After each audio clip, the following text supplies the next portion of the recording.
അസ്സലാമു അലൈക്കും. ക്ലാസ് 4 ഫിഖ്ഹുൽ ഇസ്ലാമിലെ ഫസ്റ്റ് പാർട്ടിലെ 4ാമത്തെ പാഠത്തിലെ തദ്രീബാത്താണ് നോക്കുന്നത്. തദ്രീബാത്തെല്ലാം നോക്കുന്നതിന് മുമ്പ് കൂട്ടുകാർ ഈ പാഠം നല്ലവണ്ണം വായിച്ച് മനസ്സിലാക്കുക. തദ്രീബാത്തിൽ 1ാമത്തെ പ്രവർത്തനം നഖ്റഉ വനക്തുബ്. ഇവിടെ കൊടുത്തിരിക്കുന്ന വാക്കുകൾ അതുപോലെ തന്നെ എടുത്ത് ഓരോ വരിയിൽ എഴുതണം. നല്ല വായിച്ച് തെറ്റില്ലാതെ എഴുതണം. അപ്പൊ നോക്കൂ: ചെളി, പീളക്കുഴി, മടമ്പ്, നിർബന്ധം, ചുളിഞ്ഞ, ഭാഗം, തേച്ചുറച്ച്. തദ്രീബാത്തിൽ 2ാമത്തെ പ്രവർത്തനം നുജീബ്. 1ാമത്തെ ചോദ്യം: കുളിയുടെ ഫർളുകൾ എത്ര? ഉത്തരം: കുളിയുടെ ഫർളുകൾ 2 ആണ്. 2ാമത്തെ ചോദ്യം: കുളിയുടെ ഫർളുകൾ ഏതെല്ലാം? ഉത്തരം: 1. നിയ്യത്ത് ചെയ്യൽ. 2.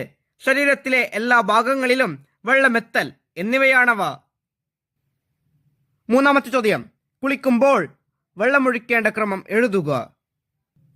ഉത്തരം: നിയ്യത്ത് ചെയ്ത് ആദ്യം തലയിലും പിന്നീട് വലതുഭാഗത്തും ശേഷം ഇടതുഭാഗത്തും വെള്ളമൊഴിക്കണം. 4ാമത്തെ ചോദ്യം: നിർബന്ധമായ കുളിയുടെ നിയ്യത്ത് എഴുതുക. ഉത്തരം: ഫർളായ കുളി നിർവഹിക്കുന്നു. 5ാമത്തെ ചോദ്യം: ജുമയുടെ കുളിക്ക് എന്താണ് നിയ്യത്ത് ചെയ്യേണ്ടത്?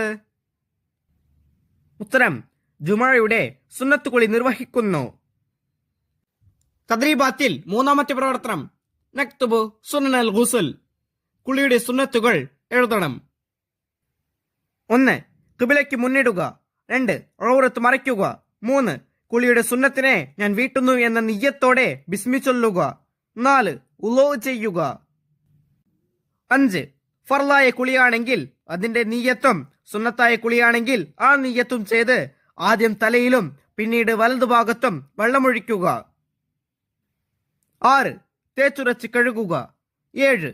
പീളക്കുഴി, മടമ്പ് തുടങ്ങിയ സ്ഥലങ്ങളും പൊക്കിൾ, ചെവി, ചുളിഞ്ഞ സ്ഥലങ്ങൾ എന്നിവയും സൂക്ഷിച്ച് കഴുകുക. 8. സംസാരിക്കാതിരിക്കുക. ബാക്കിയുള്ള വർക്കുകൾ ഈ പാഠത്തിലെ വീഡിയോയിൽ കൂട്ടുകാർക്ക് ലഭ്യമാകും.